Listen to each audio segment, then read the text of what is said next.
Orient bell tiles studio से आप देख रहे हैं एबीपी न्यूज। नमस्कार, मैं अखिलेश आनंद हूं। एबीपी न्यूज पर आप देख रहे हैं रणनीति। आज दो सबसे बड़े न्यूज मेकर हैं। महाकुंभ में स्नान करने की मची होड़ की वजह से बने हुए हालात, और दूसरा दिल्ली में सुबह आंख खुलने से पहले ही आया भूकंप, जिसने दिल्ली की आंखें खोल दी। लेकिन बात सबसे पहले होगी रेलवे स्टेशनों में दिख रहे भगदड़ जैसे हालात की। दिल्ली से लेकर प्रयागराज तक रेलवे स्टेशनों के हालात पर 4 अलग अलग जगहों से हम आपको तस्वीरें दिखाने जा रहे हैं, ग्राउंड रिपोर्ट दिखाएंगे। इसके बाद शाम 6:30 बजे आपको दिखाएंगे स्पेशल शो भूकंप भयंकर। दिल्ली में आज जो भूकंप आया, उसके बाद दिल्ली और दिल्ली के आसपास सटे शहरों के लोगों में दहशत है। तो क्यों आखिर इस तरीके के हालात हैं, पूरी खबर हम आपको दिखाएंगे। महाकुंभ में शामिल होने के लिए लगातार देश और दुनिया के कोने कोने से श्रद्धालु प्रयागराज पहुंच रहे हैं, और यही वजह है कि रेलवे स्टेशनों में भी यात्रियों की भारी भीड़ नजर आ रही है। इसी कड़ी में पटना रेलवे स्टेशन की भी तस्वीरें सामने आई। दिल्ली और प्रयागराज रेलवे स्टेशनों जैसी ही भीड़ यहां भी नजर आई है। तो पटना रेलवे स्टेशन की बात की जाए तो यहां भी हालात अलग नहीं है, बेहतर नहीं है। तस्वीरें भी आप देख सकते हैं कि इस तरीके की भीड़ नजर आ रही है, और यह सूरत हाल तब है जबकि इतनी बड़ी घटना दिल्ली में घट चुकी है, कई लोगों की जान जा चुकी है। इसके बावजूद आप देख पा रहे हैं किस तरीके की स्थिति बनी हुई है। तो पटना रेलवे स्टेशन पर भी भारी भीड़, ये जो तस्वीरें देख रहे हैं पटना जंक्शन की तस्वीर, बड़ी संख्या में वहां पर भी श्रद्धालु दिख रहे हैं।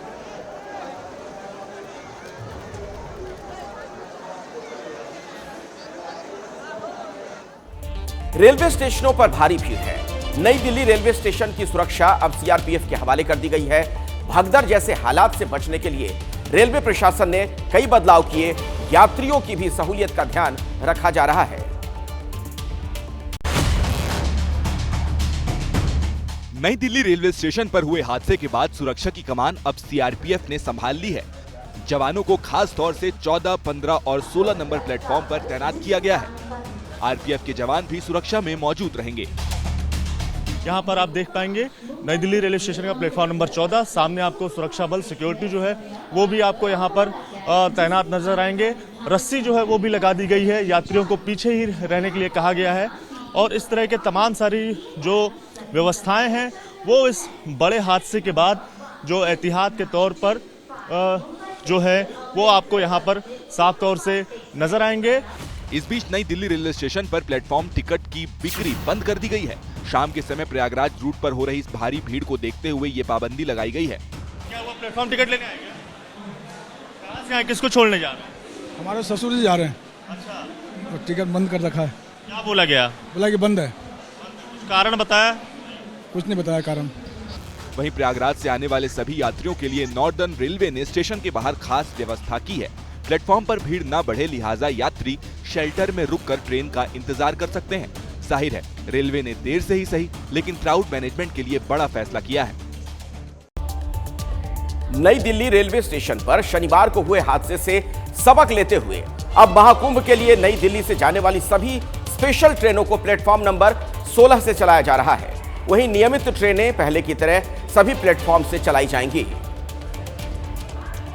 रेलवे स्टेशन पर बीते शनिवार को हुए भगदड़ हादसे के बाद अब सबक लेते हुए रेलवे की ओर से एक महत्वपूर्ण फैसला लिया गया है कि कुंभ की ओर जाने वाली सभी स्पेशल ट्रेनें नई दिल्ली के प्लेटफॉर्म नंबर 16 से ही चलाई जाएंगी। यानी कि नई दिल्ली रेलवे स्टेशन का प्लेटफॉर्म नंबर 16 जो है वो कुंभ स्पेशल ट्रेनों के लिए डेडिकेट कर दिया गया है। जैसे आप एक तस्वीरें देखिए कि एक कुंभ के लिए एक स्पेशल ट्रेन जो है वो अभी प्लेटफॉर्म नंबर 16 पर जो है वो खड़ी है और जाने के लिए तैयार है। और आपको वहीं अगर नियमित ट्रेनों की बात करें तो वो पहले की तरह सभी प्लेटफॉर्म से जो है वो चलाई जाएंगी। पहले क्या होता था कि जो कुंभ के लिए स्पेशल ट्रेनें थीं वो जो नई दिल्ली रेलवे स्टेशन पे जो भी प्लेटफॉर्म खाली रहता था वहां से जो है वो चलाई जाती थी, लेकिन अब इस प्लेटफॉर्म नंबर 16 को जो है वो सिर्फ और सिर्फ जो है वो कुंभ के लिए स्पेशल ट्रेनों के लिए ही जो है वो एक तरीके से कह सकते हैं कि रिजर्व कर दिया गया है, ताकि जो कुंभ जाने वाले यात्री हैं और उसके अलावा जो आम यात्री हैं उनको भी जो है वो सुविधाजनक तरीके से जो है वो स्टेशन में आने जाने में कोई दिक्कत का जो है वो सामना उन्हें जो है वो ना करना पड़े। महाकुंभ में आज 36वें दिन भी श्रद्धालुओं की भारी भीड़ उमड़ रही है। आज भी 1 करोड़ से ज्यादा श्रद्धालुओं ने संगम स्नान किया। शहर में भारी भीड़ है।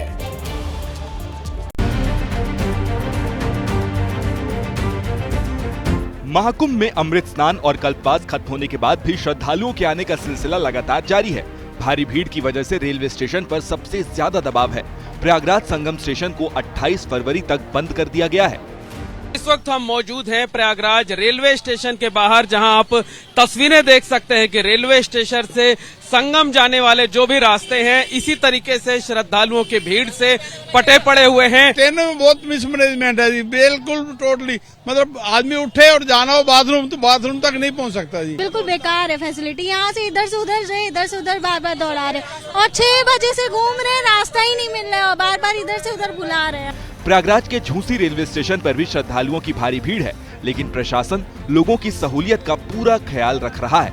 प्रयागराज के पूर्वी कोने में झूसी रेलवे स्टेशन है, जो नियरेस्ट रेलवे स्टेशन है संगम और गंगा का, वहां पर भी बड़ी संख्या में लोग पहुंच रहे हैं। आप देखिए पूर्वांचल से जितनी भी ट्रेन आ रही हैं या फिर पूर्वी क्षेत्र से जो आ रही हैं वो यहीं पर आते हैं और आप देखिए किस तरीके से भारी भीड़ इस प्लेटफॉर्म इस स्टेशन के बाहर है। जो लोग स्टेशन के अंदर आते हैं उनके लिए अलग रास्ता बनाया गया है। जब बाहर आश्रय रखा जाता है, आश्रय में का सारे सुविधा है, खाने पीने का, शौचालय सब उपलब्ध है। कोई एक एक करके क्यू बना के हम जो खाली गाड़ी रखा है उसमें हम लेके आते हैं। जिस तरह से श्रद्धालु लगातार प्रयागराज पहुंच रहे हैं उससे साफ है कि शिवरात्रि यानी महाकुंभ खत्म होने तक भीड़ का सैलाब रुकने वाला नहीं है। महाकुंभ जाने के लिए ट्रेनों में मारामारी की स्थिति है। जगह नहीं होने के बावजूद लोग खड़े होकर यात्रा करने पर मजबूर हैं। कई जगह पर तो अफरा तफरी जैसे हालात हैं।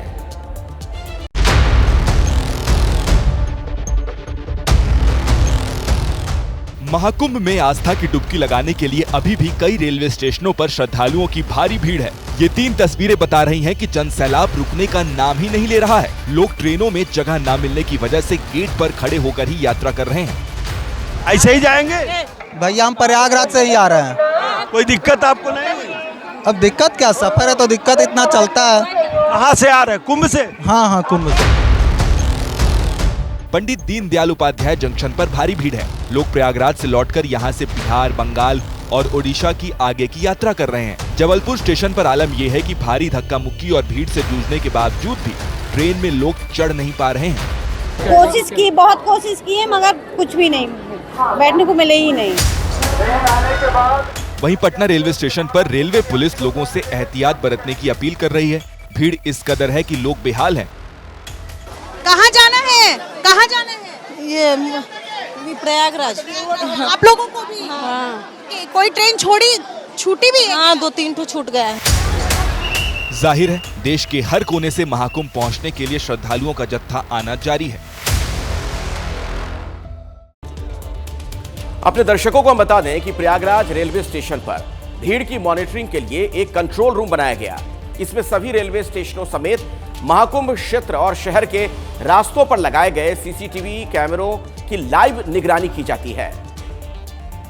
हम मौजूद हैं प्रयागराज जंक्शन रेलवे स्टेशन के प्लेटफॉर्म नंबर 1 पर और आप देख सकते हैं कि यहां पर मॉनिटरिंग के लिए मेला कंट्रोल टावर बनाया गया है। ये सीसीटीवी रूम है। सीसीटीवी रूम में तमाम मॉनिटर लगे हुए हैं और इस मॉनिटर में आपको बता दें कि रेलवे स्टेशन से लेकर शहर तक और मेला क्षेत्र तक 1174 जो कैमरे लगाए गए हैं, उन 1174 कैमरों की फीड यहां पर आ रही है। उन कैमरों की फीड के जरिए यहां पर जो रेलवे के अधिकारी हैं, जो रेलवे प्रोटेक्शन फोर्स के लोग हैं, वो इसके जरिए मॉनिटरिंग कर रहे हैं। प्रयागराज जंक्शन के साथ साथ जो शहर के 8 अन्य रेलवे स्टेशन हैं, उनमें एक एक प्लेटफॉर्म की, एक एक जगहों की क्या स्थिति है, वो यहां पर इस तरीके से मॉनिटरिंग की जा रही है। ये तो तैयारियों इंतजामों की बात हुई। महाकुंभ को लेकर यूपी की सियासत में वार पलटवार का दौर भी जारी है। सीएम योगी ने महाकुंभ से यूपी में बड़ा बदलाव होने की बात कही। अखिलेश यादव कह रहे हैं कि बीजेपी सब कुछ राजनीति के नजरिए से देखती है।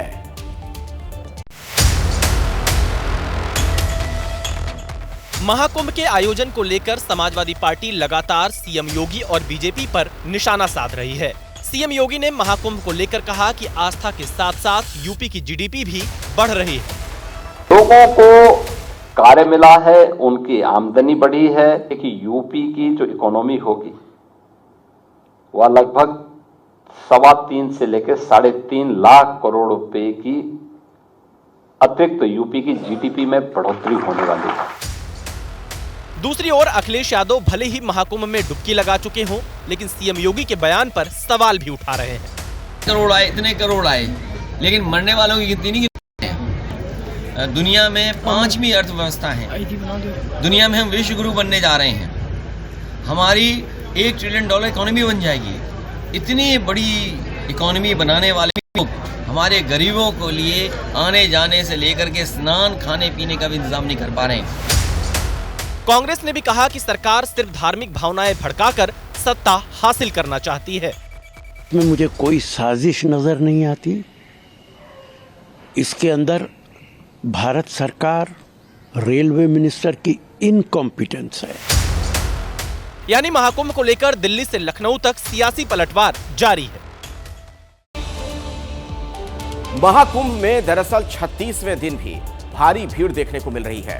अपने दर्शकों को हम बता दें कि अब तक 1 करोड़ 10 लाख से ज्यादा श्रद्धालु आस्था की डुबकी लगा चुके हैं और महाकुंभ में अब तक 54 करोड़ से ज्यादा श्रद्धालु संगम स्नान कर चुके हैं। आपको बता दें, दरअसल नई दिल्ली रेलवे स्टेशन पर और महाकुंभ में हुए हादसे ने हर किसी को हिला कर रख दिया है। हम आपको दिखाते हैं महाकुंभ से जुड़े अब तक कितने हादसे हो चुके हैं। 15 फरवरी नई दिल्ली रेलवे स्टेशन पर भगदड़, 18 की जान चली गई। 29 जनवरी की बात की जाए, प्रयागराज महाकुंभ में भगदड़ हुई, 30 की मौत हुई, 60 घायल हुए। 19 जनवरी की बात करें तो गीता प्रेस कैंप में आग लग गई थी, 180 पंडाल जलकर खाक हो गए थे। जबकि 30 जनवरी को सेक्टर 22 महाकुंभ क्षेत्र के कई टेंट में आग लग गई थी। 7 फरवरी की बात की जाए तो सेक्टर 18 महाकुंभ क्षेत्र के हरिहरानंद कैंप में आग लगी, 20 से अधिक टेंट तब जल गए थे। जबकि 15 फरवरी को सेक्टर 19 स्थित आश्रम में आग लगी थी, हालांकि कोई हताहत उसमें नहीं हुआ था। 17 फरवरी की बात करें तो सेक्टर 8 में बजरंग दास मार्ग पर शिविर में आग लगी थी, तब नुकसान वैसे कोई नहीं हुआ था। जिस रामलीला मैदान से अरविंद केजरीवाल ने राजनीति में आने की पटकथा लिखी थी, अब उसी रामलीला मैदान में बीजेपी का शपथ ग्रहण समारोह होने जा रहा है, लेकिन मुख्यमंत्री के चेहरे पर अभी तक सस्पेंस बना हुआ है।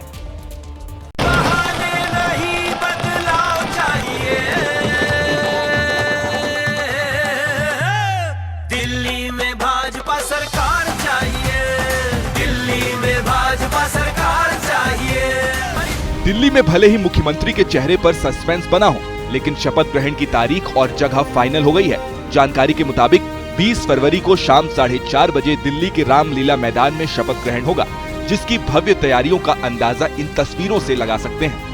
20 फरवरी 2025 की शाम 4:30 बजे दिल्ली के भावी मुख्यमंत्री शपथ ग्रहण समारोह में रामलीला मैदान में शिरकत करेंगे। ये रामलीला मैदान है। रामलीला मैदान में ही इससे पहले सरकारों ने, मुख्यमंत्रियों ने अपनी शपथ ग्रहण समारोह को यहीं पे सम्मानित और सम्मिलित किया है। सोफा सेट्स आ गए हैं और ये वीवीआईपी का पूरा इलाका होगा। तो वहीं 10 करीब एंट्री गेट्स बनाए जाएंगे और इस 10 एंट्री गेट्स के जरिए 50,000 से 1 लाख लोग जो यहाँ पर प्रत्यक्षदर्शी के तौर पर रहेंगे।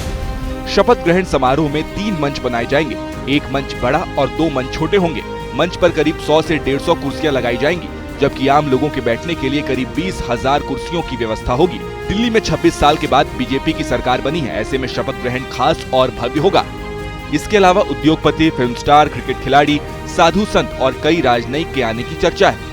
वहीं शपथ ग्रहण के कार्यक्रम की व्यवस्था की देखरेख के लिए बीजेपी महासचिव विनोद तावड़े और तरुण चुग को प्रभारी बनाया गया है। दिल्ली में शपथ की तारीख तय हो चुकी है, लेकिन पर्ची किसके नाम की निकलेगी, क्योंकि बीजेपी हमेशा से सरप्राइज करती रही है। रेस में कई नाम हैं, लेकिन किसका पलड़ा भारी है, एक रिपोर्ट आपको दिखा देते हैं।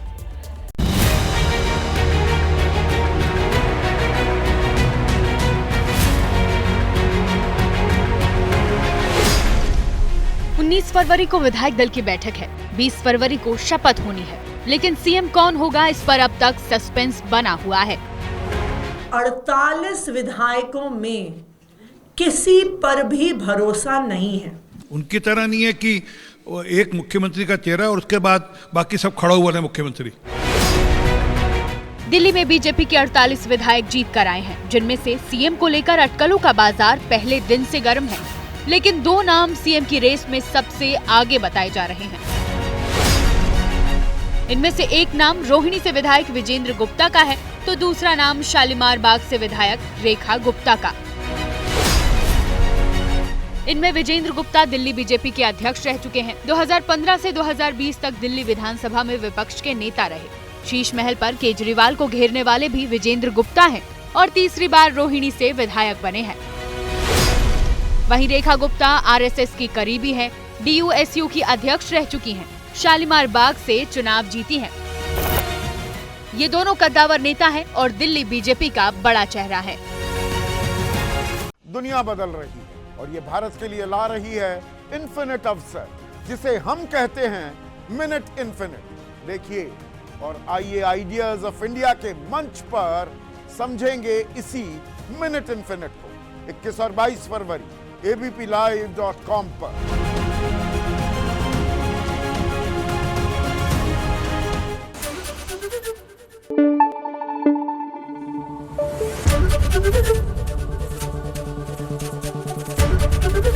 एबीपी न्यूज आपको रखे आगे।